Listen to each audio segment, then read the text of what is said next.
우리가 지난 시간에 그 버가모 교회에 보내는 편지를 이제 살펴보면서 버가모라고 하는 도시가 어떤 도시고, 그 다음에 또 버가모 교회에 말씀을 주실 때 그 예수님이 어떤 모습으로 나타나셨는가, 여기에 대해서 이제 살펴봤습니다. 그럼 오늘부터는 버가모 교회의 특징에 대해서 한번 살펴보도록 하겠습니다. 2장 13절. 내가 내 행위를 알고 또 내가 거하는 것을 아노니 즉 사탄의 자리가 있는 곳이다. 야, 이게 교회에 대해서 지금 말씀하시는데 내가 있는 자리를 내가 아는데, 내가 있는 곳을 아는데 사탄의 자리가 있는 데다, 이렇게 지금 말씀해 주시거든요. 그래서 이 버가모 교회의 그 특징이 하여튼 그 우상 숭배라든지 어떤 황제 숭배 이런 걸로 인해서 그 도시 자체가 굉장히 그 부패가 돼 있고, 그렇게 하다 보니까 교회 자체도 여러 면에서 부패한 그런 모습을 보이고 있다. 그 사실을 우리가 알 수가 있습니다. 그래서 버가모 교회가 당면한 가장 큰 고난은 그 도시에 사탄의 자리가 있었다는 데 있었습니다. 그래서 로마는 백성들에게 로마에 대한 충성의 표시로 황제를 숭배하게 했습니다. 특히 버가모는 그 소아시아 지방에서 가장 큰 도시라고 할 수가 있어요. 이렇게 하다 보니까 로마 제국시대가 이제 열리면서 어느 지역보다 먼저 카이사를 위한 그와 같은 신전을 세웠습니다. 그리고 백성들로 하여금 황제를 주라고 부르게 했어요. 주인님 그렇게 부르게 했단 말이죠. 근데 우리 그리스도인들에겐 주가 예수님뿐이 없기 때문에 예수 믿는 사람들이 어떻게 살아있는 사람을 주라고 부릅니까? 우리에겐 예수님 외엔 주가 없습니다. 라고 이제 고백을 하니까 결국 어떤 일이 발생해요? 예수님으로 인해서 핍박당하는 그와 같은 일이 이제 이 버가모 교회에 발생하기 시작했습니다. 자, 그 다음에 이제 거기 가서 보니까 또 뭐라고 돼 있냐 하면, 내가 내 이름을 굳게 붙들었다. 이렇게 어려움을 당하는 가운데서도 내 이름을 굳게 붙들었다. 지금 그렇게 이야기를 하고 있습니다. 우리 한번 베드로전서 4장 그 옆으로 넘어가시면 베드로전서가 나오니까요. 베드로전서 4장 14절 한번 가서 보시죠. 너희가 그리스도의 이름으로 인해 비방을 받으면 행복한 자로다. 영광의 영 곧 하나님의 영께서 너희 위에 머물러 계시느니라. 그분께서는 그들 편에서는 비방을 받으시나 너희 편에서는 영광을 받으시느니라. 아주 딱 맞는 말씀이죠. 그래서 이와 같은 그 상황 속에서도 예수님의 그 이름을 놓지 않고 굳게 붙들었다. 성경이 그렇게 이야기를 하고 있습니다. 그 다음에 이제 나오는 게 신실한 증인 안디바가 나오죠. 그래서 안디바가 나의 신실한 순교자가 되어 너희 가운데서 곧 사탄이 거하는 곳에서 죽임을 당한 그때에도 나의 믿음을 부인하지 아니하였도다 해서 안디바라고 하는 사람, 이것도 안디바가 누구냐? 영적으로 해석할 필요 전혀 없어요. 그냥 안디바라고 하는 사람이 있었습니다. 그래서 그 사람이 실질적으로 이제 죽임을 당하는 그와 같은 일이 있었거든요. 그래서 이제 그 당시에 그 내용을 가서 보면은 믿음을 버리지 않은 이 버가모 교회의 이 충성심을 우리가 이제 살펴볼 수가 있습니다. 그래서 신실한 증인 안디바는 이와 같은 그 악조건 속에서 순교를 당한 것으로 이제 보입니다. 자, 그래서 핍박이 너무 강하다 보니까 성도들이 위축되고 이렇게 하다 보니까 세상과 이제 타협하려고 하는 그와 같은 사람들 이제 생겨났지만, 그럼에도 불구하고 버가모 교회의 많은 성도들이 신실하게 예수님의 믿음을 이제 지켰습니다. 그런 차원에서 사실 지금 21세기에 살고 있는 저희가 과연 이와 같은 믿음을 지킬 수 있을까 한번 좀 생각을 해봐야 됩니다. 그 당시하고는 지금 너무나 상황이 다르기 때문에, 그런데 그 당시의 상황은 엄청나게 어려운 그런 상황이었다. 그래서 터툴리안이라고 하는 소위 교부라고 하는 사람이 있어요. 교부가 이게 참 틀린 거거든요. 원래 뜻이 교부는 교회의 아버지란 뜻이에요. 이게 말이 안 되는 거죠. 교회에 무슨 아버지가 있습니까? 근데 어쩔 수 없이 고대 뭐 교부다 그러면 우리가 그렇게 이해하는 수밖에 없어요. 교회에서 어떤 유명한 사람들이다. 그래서 교부라고 이야기하는데, 그 중에 한 사람이 터툴리안인데, 이 터툴리안이 기록한 문서에 의하면 안디바는 노쇠 감옥에 떨어져서 거기서 구워지면서 죽임을 당했다고 하는 그와 같은 그 내용이 기록이 되어 있습니다. 자, 그래서 이렇게 하는데도 문제가 이제 또 있는 거예요. 14절에 이제 가서 보면은 이 버가모 교회에 대한 책망의 말씀이 이제 기록이 되어 있습니다. 그러나 내가 너를 책망할 것이 몇 가지 있나니 이는 거기에 발람의 교리를 붙잡는 자들이 내게 있기 때문이라. 발람의 교리. 발람이 발락을 가르쳐 이스라엘 자손 앞에 걸림돌을 놓아 우상들에게 희생물로 바친 것들을 먹게 하고 또 음행하게 하였느니라 하고 성경 말씀이 모든 걸 다 가르쳐 줍니다. 모압 왕의 이름이 뭐냐 하면 발락인데, 발락이 이스라엘 백성이 이집트에서 떠나서 이 땅을 지나간다고 하니까 발람이라고 하는 거짓 대언자를 불러서 하나님의 백성을 저주하게 하는 그와 같은 대목이 민수기 22장에 이제 기록이 되어 있습니다. 근데 발람이 거기 가서 하나님의 말씀을 전하는데, 하나님의 말씀은 이스라엘 백성을 저주하는 말씀이 아니라 이스라엘 백성에게 복을 주는 그런 말씀이었거든요. 이렇게 돼갖고 결국은 이스라엘 백성을 저주하지 못하고 오히려 이스라엘 백성에게 복을 선포하는 그와 같은 일이 22장, 23장, 24장 해서 쭉 나옵니다. 이런 가운데 이 하나님의 말씀으로는 이스라엘 백성을 저주할 수가 없게 되니까 결국은 여인들을 동원해서 그래서 이스라엘 남자들을 간음하게 하는 이와 같은 일이 이제 발생을 하게 됩니다. 그래서 바알 부올 숭배를 이제 이 발람이라고 한 사람이 가르치게 되죠. 그래서 그의 가문이설로 인해서 결국 이스라엘 백성이 우상을 섬기고 음행을 하여 큰 재앙을 맞는 그와 같은 일이 민수기에 이제 기록이 되어 있습니다. 그래서 이와 같은 것을 발람의 길이다. 성경이 그렇게 이야기를 하고 있습니다. 그래서 우상 숭배는 항상 타협과 함께 들어온다. 타협. 그래서 여러분이 잘 아시다시피 주 313년경에 콘스탄틴 대제에 의해서 기독교가 공인이 되었다. 이렇게 이제 알려져 있죠. 근데 실질적으로는 기독교가 공인이 됐다라고 이제 교회서적으로 그렇게 볼 수 있을지 모르지만 영적으로 봤을 때는 교회가 타락하는 그와 같은 타락의 길로 들어선 것이다. 그래서 정치와 종교가 하나가 되면서 소위 로마 카톨릭 교회라고 하는 그와 같은 정치, 종교, 이렇게 혼합 체제가 만들어지는 그와 같은 일이 AD 313년부터 이제 이루어지기 시작했습니다. 공식적으로. 이렇게 하다 보니까 이교도들의 우상 숭배가 다 기독교 안에 들어와서 기독교 문화하고 이제 합쳐지면서 완전히 기독교인지 아니면 우상 숭배인지 이렇게 알 수 없는 그와 같은 혼합 종교 체제가 이제 만들어지기 시작했고 이것이 공식적으로 로마 카톨릭 교회가 됐습니다.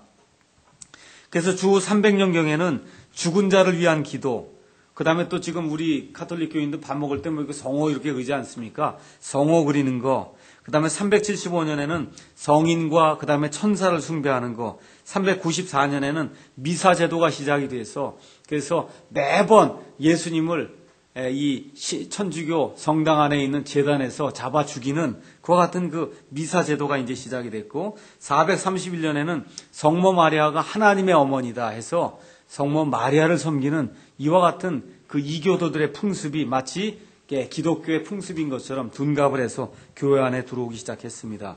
또 500년경에는 성직자 계급 체제가 아주 확고하게 확립이 되고 또 그래서 성직자의 옷과 그 다음에 소위 얘기하는 평신도의 옷이 확연히 구분되는 이와 같은 일들이 이제 발생하게 됐고 526년에는 종부성사, 사람이 죽을 때 천주교 신부가 가서 마지막으로 성사를 해주거든요. 세례를 주고 그렇게 하면 이게 노자성사라고 얘기해요. 노잣돈을 받아갖고 그렇게 해서 이게 하늘나라에 가는 그 여정에 쓸 수 있다.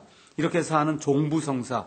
그렇게 하다 보니까 우리나라에서도 소위 개신교라고 하는 이런 데서도 유명한 목사 불러가죠. 이렇게 돈 많고 이런 사람 죽으려고 그러면 유명한 목사 이제 불러갑니다. 그 목사가 세례 주고 이렇게 하면 구원받는 걸로 이렇게 착각을 하는데 이와 같은 일이 종부성사 이 제도에서 이제 나오는 겁니다. 그 다음에 593년도부터는 라틴어로 예배를 드리기 시작했어요. 우리나라 말로 지금 예배를 드려도 어려운데 공식적으로 라틴 말로 해버리니까 일반 성도들은 아무것도 모르는 거예요. 그냥 가서 예배만 그냥 참석하고 오는 거지 무슨 얘기를 하는지 아무것도 모르는 그래서 완전히 사람들을 무지와 흑암 속으로 집어넣는 그와 같은 일들이 시작이 됐고 그 다음에 600년부터는 마리아가 이제 중보자이기 때문에 마리아에게 이제 기도를 드려야 된다고 하는 그와 같은 마리아에게 기도 드리는 그런 풍습이 생겨나기 시작했습니다. 그래서 이 우상 숭배는 항상 타협과 함께 들어온다. 그래서 교회 내에 이 신약 교회 내에는 구약 시대 이런 것들, 이교도대 이런 것들이 들어와서 혼합이 되면 절대 안 됩니다. 그 다음에 이제 그 15절에 가서 보니까 이와 같이 내게도 니골라당의 교리를 붙잡는 자들이 있거니와 내가 그것을 미워하노라 성경이 그렇게 되어 있습니다. 니골라당에 대해서는 이미 지난번에 그 에베소 2장 처음 시작하면서 요한계시록 2장 처음 시작하면서 이 에베소 교회를 다루면서 다 이야기를 했습니다. 그래서 일반 성도들 위에 올라타서 군림하고 성도들 지배하려고 하는 성직자 계급 체계가 이미 초대교회부터 있었다. 그렇게 이야기를 했지요. 근데 여기 가서 보니까 에베소 교회에도 그와 같은 사람들이 있었고, 그 다음에 여기에 이 버가모 교회에도 그와 같은 자들이 있었는데, 우리 예수님께서 내가 그걸 미워한다고 분명하게 이제 말씀을 해 주십니다. 그래서 콘스탄틴의 기독교 공인 이후에 두드러지게 나타나는 것이 바로 성직자와 평신도를 구분하는 이와 같은 구분이었습니다. 근데 다시 한번 말씀드리지만 교회 안에서 직무상 목사가 있고 직무상 집사가 있고 직무상으로는 그와 같은 기능을 가진 형제들이 있을 수밖에 없어요. 교회를 운영하다 보면 그거는 어느 집단이고 어느 모임이고 반드시 있을 수밖에 없는 겁니다. 그러니까 하나님 앞에서 그와 같은 일을 한다고 한 차원에서는 동등하지 않아요. 모든 사람이. 그렇지만 하나님 앞에서는 누구나 다 평등합니다. 자, 그 다음에 2장 16절에 예수님께서 회개하라고 말씀하십니다. 회개하라. 회개하라고 하는 건 뜻을 돌이키라는 뜻입니다. 뜻을 돌이켜서 하나님이 원하시는 쪽으로 180도 돌이켜 나아가라 그런 뜻입니다. 그리하지 아니하면 내가 속히 가서 내 입의 칼로 그들과 싸우리라 그렇게 말씀해 주셨죠. 여기 버가모 교회에 나타날 때 예수님의 모습이 어떤 모습으로 나타나셨어요? 양날 달린 칼을 가지고 있는 그런 모습으로 나타나셨죠. 그러니까 두려운 모습으로 나타나신 그 예수님께서 회개하고 돌이키지 아니하면 내가 가서 그들과 싸우겠다 그렇게 말씀해 주십니다. 그래서 우상숭배의 허탄한 교리를 받아들인 버가모 교회 그 성도들에게 회개하라고 명령을 해 주십니다. 근데 여기 가서 보니까 거짓 교리를 받아들인 것은 교회의 일부분인데 회개는 온 교회 보고 하라고 지금 이야기하고 있습니다. 왜 그러냐 하면 그걸 받아들이지 않은 사람들조차도 그걸 받아들인 사람을 설득하고 그 사람들 제대로 이끌지 못한 그런 책임이 있기 때문에 그렇습니다. 2장 17절에 가서 우리 주님의 약속을 보도록 하겠습니다. 귀 있는 자는 성령께서 교회들의 말씀하시는 것을 들을지어다. 이렇게 말씀을 해주시면서 이기는 자에게는 내가 감추어준 만나를 주어 먹게 하고 또 흰 돌을 그에게 주리니 그 돌에는 새 이름이 기록되어 있어 그 돌을 받는 자 외에는 아무도 그 이름을 알지 못하느니라. 이렇게 기록이 되어 있습니다. 가서 보니까 감추어둔 만나다. 이렇게 기록이 되어 있어요. 그럼 어디에 감추어뒀냐 이거예요. 감추어둔 만나. 만나를 주는데 그냥 만나를 주는 게 아니라 감추어둔 만나를 준다는 거예요. 여러분 잘 아시다시피 만나는 이스라엘 백성이 이집트 땅에서 나와서 광야에서 40년 동안 방랑 생활을 할 때 하나님께서 하늘에서 내려주신 천사들이 먹는 그와 같은 음식으로 하늘의 양식으로 하나님이 주신 그와 같은 음식입니다. 여러분께서 출애굽기 16장 32절하고 33절 말씀을 보시면은 모세가 아론에게 항아리를 가져다가 그 속에 만나 1오멜을 가득 담아갖고 우리 주님 앞에 있는 증언판 앞에 그 앞에 두어 간수하게 하라는 그와 같은 그 명령을 주는 장면이 나옵니다. 이런 식으로 만나는 어디에 숨겨졌냐 하면 하나님 앞에 숨겨졌어요. 그러니까 하나님만이 아시고 하나님이 보호해 주시는 거예요. 그와 같은 양식을 이기는 자에게 하나님께서 주시겠다. 그래서 우상에게 바친 거 먹지 말고 하나님이 숨겨주신 그와 같은 양식을 먹으라고 하나님께서 말씀을 해 주십니다.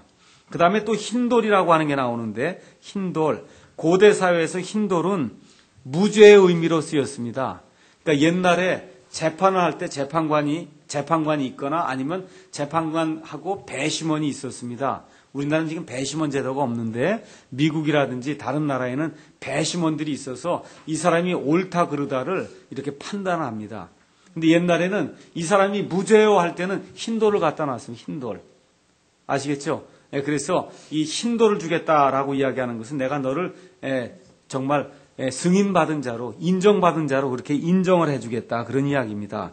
그러니까 이걸 우리가 예수님하고 연관을 시켜서 이제 이 말씀을 생각해 보면 십자가에서 모든 것을 내가 다 끝내놓았다. 그래서 그 안에 들어온 모든 사람 내가 인정해준다.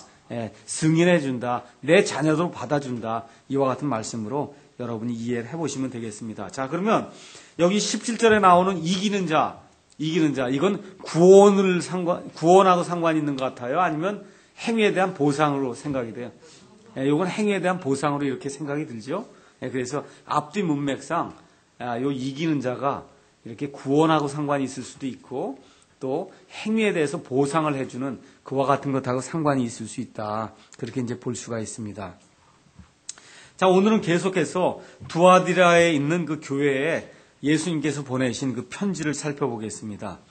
두아디라 교회에 보내는 편지는 계시록 2장 18절에서 이제 19절에 있는데 우리가 어떻게 본다 그랬어요? 이렇게 그 교회가 이렇게 소아시아에 있는데 에베소, 그 위에 서머나, 그 위에 버가모, 그 다음에 그 밑으로 내려와서 두아디라 이랬다 얘기했어요.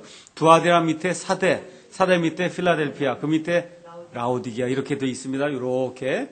그래서 그 내용을 여러분이 기억하시면서 이제 네 번째 교회 하시는 거예요. 네 번째 교회 이름은 두아디라 교회입니다. 그럼 두아디라 교회는 어디하고 어디 사이에 들어있냐면 버가모하고 사대하고 그 사이에 지금 들어있는 조그마한 공업도시로 이 두아디라는 주전 300년경 알렉산더 제왕이 세운 것으로 알려져 있습니다. 그러니까 그 당시에 그 소아시아 전체 지방이 그리스 옆이 소아시아니까요. 그 지역이 전체가 다 알렉산더 대왕에 의해서 이렇게 정복을 당하고 하다 보니까 웬만한 도시들을 알렉산더 대왕이 세웠구나 하는 사실을 우리가 알 수가 있습니다. 여기 7교회가 나오는데 그 7교회가 7도시에 있던 교회죠. 그 도시에 있던 그 교회들 중에서 특별히 이 도시들 중에서 가장 작은 도시가 두아디라다. 이렇게 이제 여러분이 생각하시면 되겠고요. 이 도시는 소아시아의 수도격이 되는 큰 도시가 뭐라 그랬어요?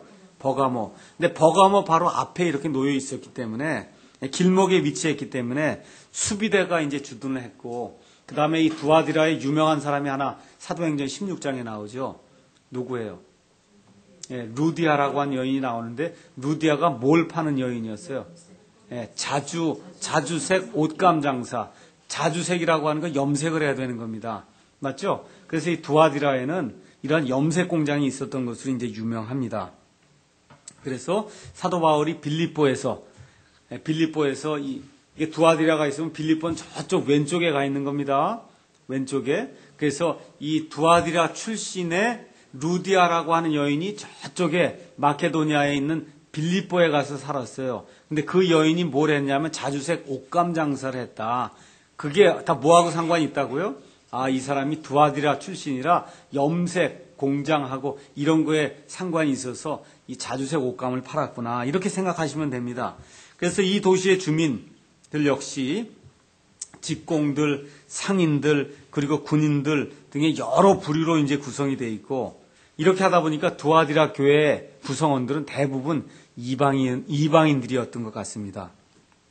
이 교회를 누가 세웠느냐, 그 세운 사람에 대해서는 전혀 나와 있지 않기 때문에 우리가 살펴볼 수 없고요. 다만 사도 바울이 이 지역을 다니면서 교회를 개척했기 때문에 사도 바울의 전도에 의해서 선교에 의해서 이 교회가 세워지지 않았겠냐 이렇게 이제 볼 수도 있고 또 어떤 전승에 따르면은 이 두아디라 출신의 자주장사 이 루디아가 예수님을 믿은 이후에 자기 고향에 이 복음을 전했다. 그렇게 이제 보는 그와 같은 이야기도 있습니다. 어느 것도 뭐 정확한 건 아닙니다. 단지 그와 같은 내용들이 있다고 하는 것만 여러분과 제가 기억을 하면 되겠습니다. 자, 그러면 두아디라 교회에 예수님이 이제 또 나타나셔서 예수님께서 이제 말씀을 하시는데 18절 가서 보겠습니다. 우리 주님이 어떻게 표현이 되어 있냐면 눈이 불꽃 같고 발이 정제된 녹 같은 하나님의 아들이 이것들을 말하노라. 벌써 여러분 이거 보니까 무서운 것 같아요? 안 무서운 것 같아요? 벌써 무섭게 눈이 불꽃 같고 그렇죠? 그 다음에 발이 정제된 녹같이 번쩍번쩍 이렇게 빛나는 그와 같은 분이 지금 나타나셔서 이야기를 하는데 여기서 여러분과 제가 주목해 봐야 될 그런 단어가 있어요. 그건 뭐냐면 하나님의 아들이 말한다는 거예요. 하나님의 아들이 말하노라. 지금 이렇게 나오는데 하나님의 아들은 요한계시록에서 여기 한 군데만 나옵니다. 하나님의 아들. 따라서 이 구절은 지금 엄청나게 두렵고 위험을 가진 하나님의 아들을 지금 묘사해 주고 있습니다. 왜 이런 것들이 지금 묘사가 되고 있느냐 하면 이 지역도 역시 마찬가지로 이방 신들을 섬겼거든요. 근데 그런 이방 신들에 비하면은 하나님의 아들은 영광과 위엄과 두려움에서 그 모든 신들보다 더 월등하신 그런 분이다. 이런 걸 보여주기 위해서 그래서 예수님이 이와 같은 모습으로 지금 표현이 되고 있습니다. 그래서 그 두아디라에는 제우스의 아들인 아폴로의 신전이 있었고 또 이 아폴로가 두아디라의 주요 신으로 이제 숭배를 받았습니다. 자, 그래서 이 하나님의 아들이란 표현은 여러 가지 우상이 즐비하지만 참 하나님의 아들은 예수 그리스도라고 하는 그런 사실을 일깨워 주기 위해서 예수님이 아예 직접 이야기하시는 거예요. 하나님의 아들이 말하노라. 또 하나님의 아들은 뭘 나타내냐면 예수님의 신성을 이야기하거든요. 예수님의 신성. 그래서 정의와 불의를 구분하는 통찰력과 심판자의 권위를 지닌 그리스도를 잘 묘사하고 있다 이렇게 보입니다. 자, 그러면 여기 두아디라 교회 2장 27절 한번 가서 보시죠. 예수님은 어떻게 표현하고 있느냐 하면 26절에 읽어보니까 이기고 나의 행위를 끝까지 지키는 자에게는 내가 민족들을 다스릴 권능을 주리니 그가 철장으로 그들을 다스리며 토기장의 그릇같이 부수어 산산조각 내리라. 이것은 곧 내가 내 아버지에게서 받은 것과 같으니라. 여러분 벌써 이게 철장 권세가 나오고 그러면 이게 어디하고 연관이 되느냐 보셔야 되냐면 시편 2편하고 연결하셔야 돼요. 시편 2편 우리가 요 그대로 접어 놓으시고 시편 2편 7절 8절 보겠습니다. 시편 2편에 7절 8절 가서 보시면은 이건 메시아 왕국에 대한 시편입니다. 메시아 왕국에 대한 시편. 그래서 여기 가서 보시면 제목이 메시아의 승리와 왕국 이렇게 이제 기록이 돼 있죠. 그래서 7절에 가서 보시면 내가 측령을 밝히 보이리라. 주께서 내게 이르시되 너는 내 아들이라. 이날 내가 너를 낳아도다. 지금 아들 얘기하는 거죠. 내게 구하라. 내가 이교도들 내게 상속물로 주고 땅의 맨 끝 지역들을 내게 소유로 주리라. 내가 그들을 철장으로 부수고 토기장의 그릇같이 산산조각 부수리라. 아주 똑같이 나와 있죠. 맞죠? 이런 모습으로 지금 예수님이 나타나셨는데 이 나타나신 게 뭐하고 지금 연관이 되어 있냐면 시편 2편에 하나님의 아들하고 지금 딱 연관이 되어 있으니까 예수님이 뭐라 그래요? 내가 하나님의 아들이다 지금 그렇게 얘기하시는 거예요. 이해하시겠죠? 자, 그러면 시편 2편에서 이렇게 철장 권세를 가지고 온 세상을 부수시는 분은 누굽니까? 예수님이죠. 그럼 이쪽으로 다시 요한계시록에 넘어오셔서 26절에 27절에 그가 철장으로 그들을 다스리며 할 때 그는 누구예요? 예수님 아니에요. 이기고 나의 행위를 끝까지 지키는 자, 이기는 자예요. 그러니까 예수님이 하시는 것과 같은 그와 같은 일을 이 사람들도 할 거다 해서 나중에 우리가 이 개혁 성경에는 왕노릇 한다고 그렇게 기록이 돼 있잖아요. 그렇죠? 왕노릇. 왕을 왜 노릇을 하는지 모르겠는데 이게 사실은 왕으로 통치를 하는 거지 않습니까? 지금 이와 같은 일들을 하게 해준다는 거예요. 아시겠죠? 그래서 같은 그런 맥락으로 지금 쓰이고 있다. 그래서 하나님의 아들이라고 얘기할 때 시편 2편 이게 딱 생각이 나서 그것하고 연결해서 저와 여러분이 이걸 보시면 되겠습니다. 자, 그러면 2장 19절 가서 보겠습니다. 2장 19절. 이제 내가 내 행위와 사랑과 사랑에 이 진하게 되어 있는 건 아가페 사랑을 이야기하는 거예요. 그러니까 일반 사랑이 아니라 아가페 사랑, 영어로는 체리티로 번역이 되어 있습니다. 그러니까 정말 자기 자신을 버리면서까지 남을 사랑한 게 이 두아디라 교회에 있었다는 거예요. 예수님으로 인해서 예수님 때문에 사랑할 수 없는 사람을 사랑한 거, 그런 일들이 있었다는 겁니다.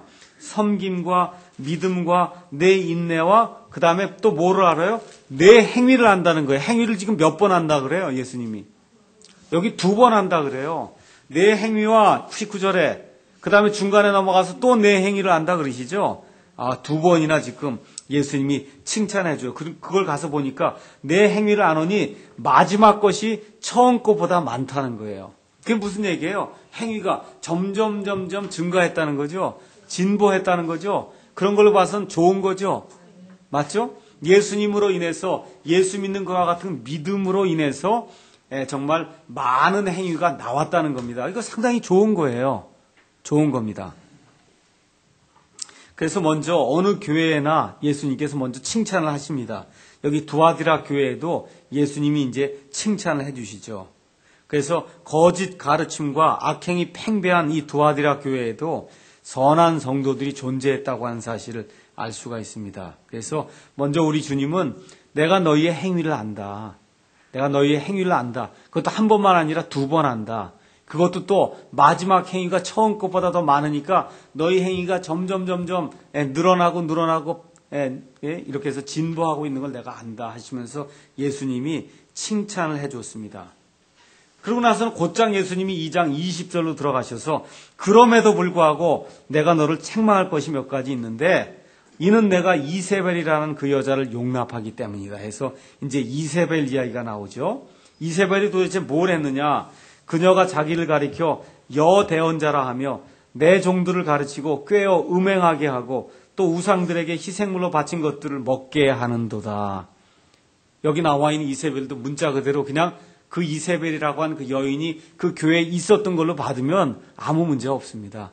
어떤 여자를 가리켜서 특별히 별명으로 이세벨을 줬다고 그러고 여러 가지 해석할 수가 있는데 그럴 필요가 전혀 없어요. 그 교회에 이세벨이라고 하는 그런 여자가 있었는데 그 여자가 자기 자신을 뭐라 그래요? 나는 여대언자다. 여자 대언자라는 거예요. 그러니까 하나님의 말씀을 직통받아갖고 그래갖고 대언의 말씀을 너에게 전해주는 자다. 이렇게 해서 사람들을 이렇게 유혹하고 끌어내갖고는 어떻게 합니까? 음행하게 하고 우상들에게 희생물로 바친 것들을 먹게 한다. 이렇게 성경이 기록이 되어 있습니다. 이스라엘 역사에서 이 모세 시대에 나쁜 일을 했던 그 대언자 이야기를 하면 이제 발람을 들 수가 있고 이스라엘 역사에서 가장 큰 대언자를 들라 그러면 모세와 엘리야를 들 수가 있어요. 그렇죠? 그 다음에 엘리야 시대에 또 가장 나쁜 일을 했던 대언자 아니면 대언자라고 볼 수는 없지만 대언자들의 우두머리 그걸 들라 그러면 이세벨을 들 수가 있습니다.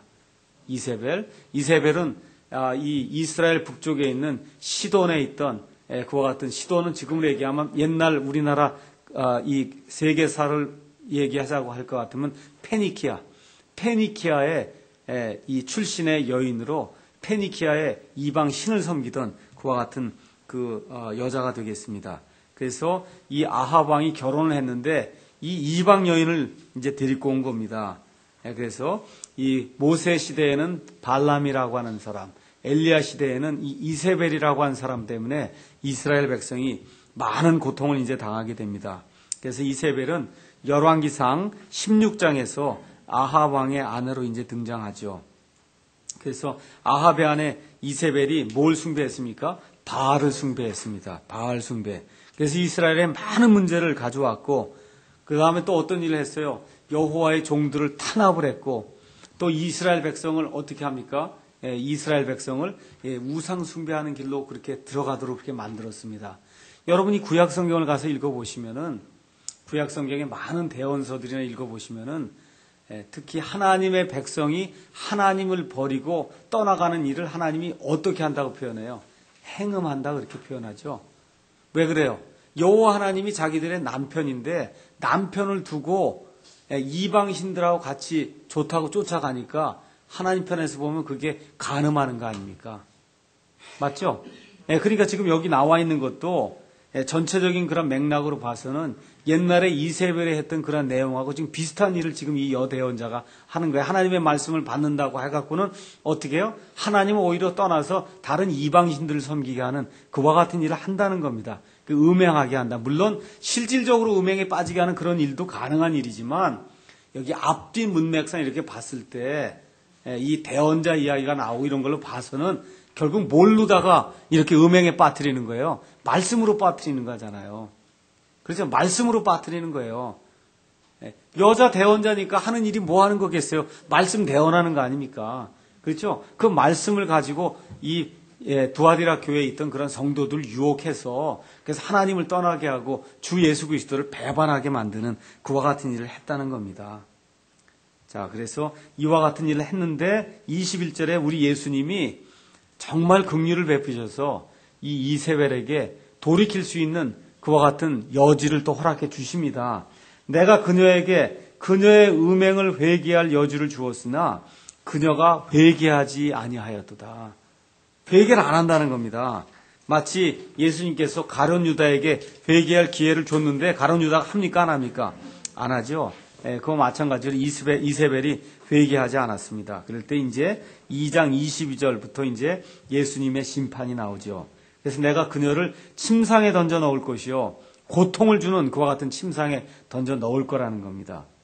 그런데 이 이세벨만 이렇게 고통을 당하는 것이 아니라 거기 가서 보니까 그녀와 함께 간음하는 자들도 만일 자기 행실을 회개하지 아니하면 큰 환난 속에 던져 넣을 것이며, 그래서 여기 나와는 큰 환난은 대환난 얘기하는 거 아니에요. 유대인들을 향한 7년 환난기 있죠. 그 환난을 이야기하는 게 아닙니다. 말 그대로 여긴 큰 환난, 엄청나게 심한 고통, 엄청나게 심한 아픔, 여기 속에 이제 집어넣는다는 겁니다. 그래서 회개할 기회를 주었는데 받고서도 회개하지 않은 그 이세벨에게 내려진 심판은 어떤 심판이냐 하면 23절에 내가 사망으로 그녀의 자녀들을 죽이리니, 사망으로 죽인다는 거예요.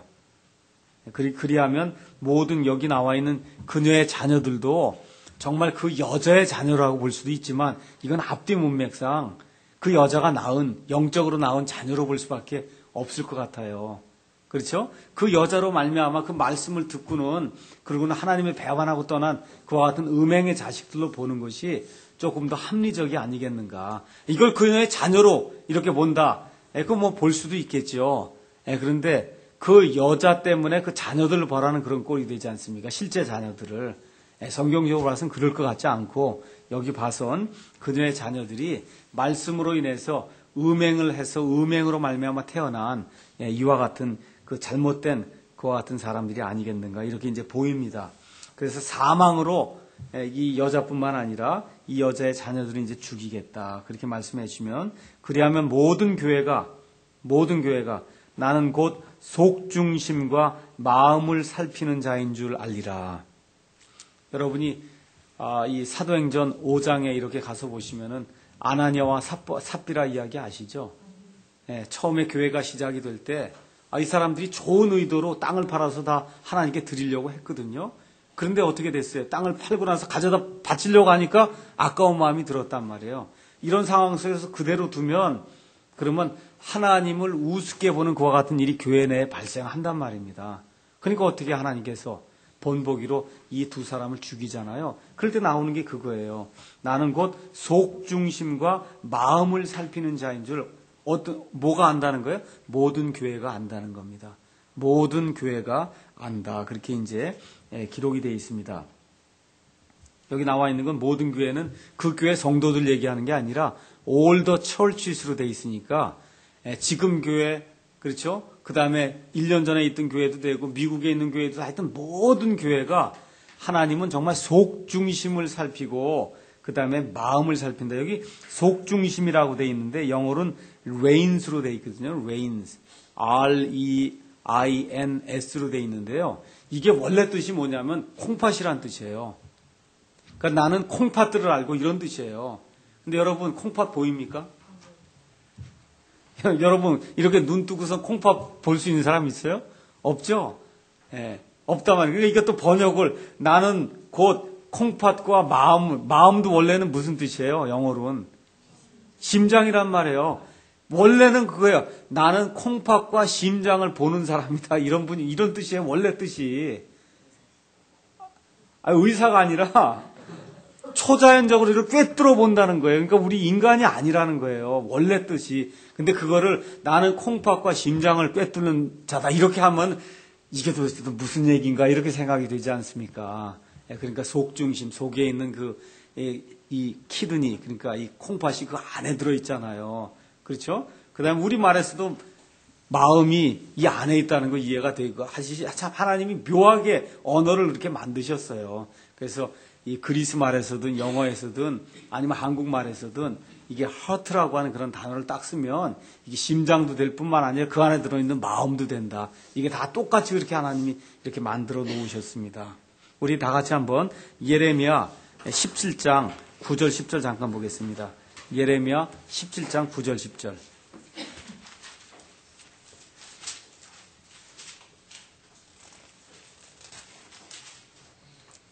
한번 읽어보겠습니다. 제가 마음은 모든 것보다 거짓되고 극도로 사악하니 누가 그것을 알 수 있으리요.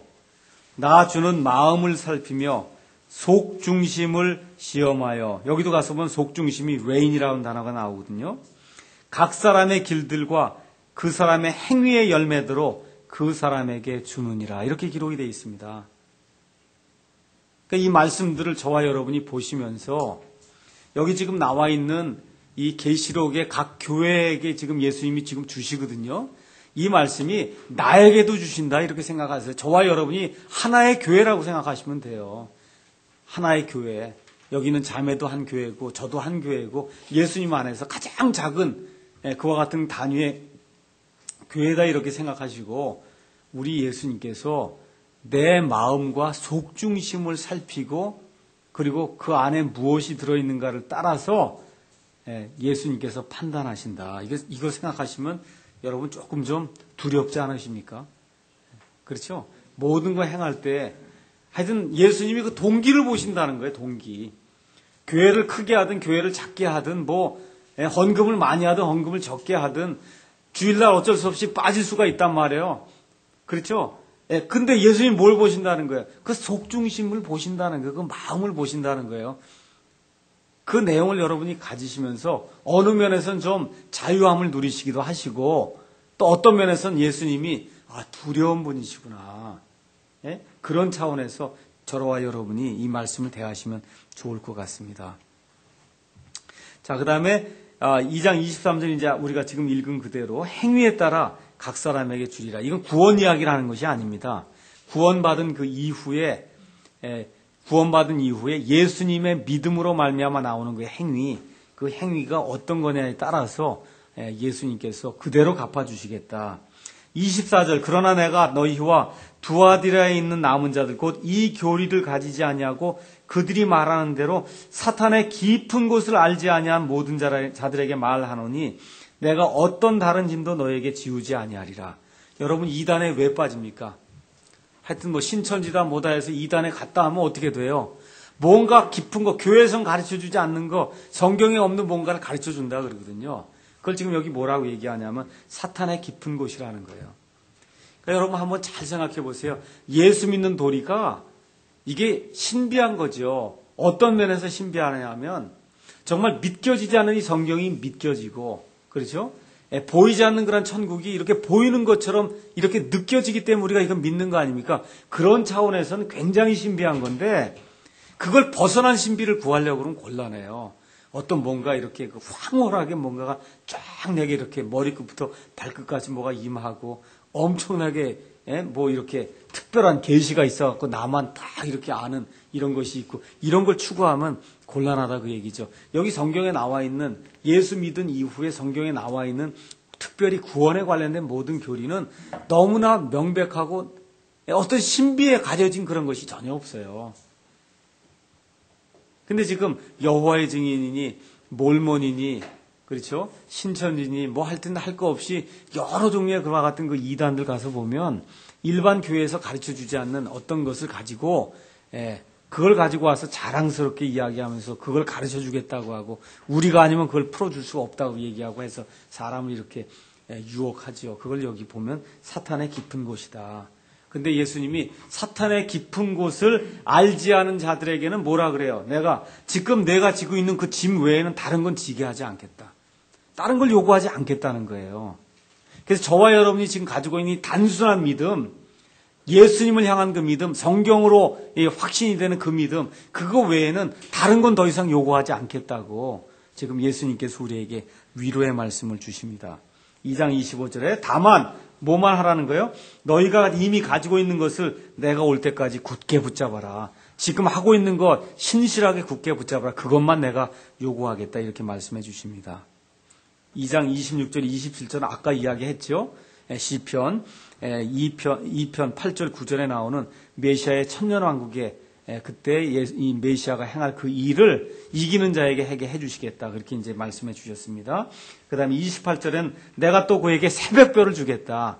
새벽별은 요한계시록에 가서 보시면 22장 16절에 예수님을 새벽별이라 그래요. 그러니까 예수님 자신과 예수님 자신의 영광을 주겠다는 겁니다. 29절 귀 있는 자는 성령께서 교회들에 말씀하시는 것을 들을지어다. 이렇게 지금 기록이 되어 있습니다.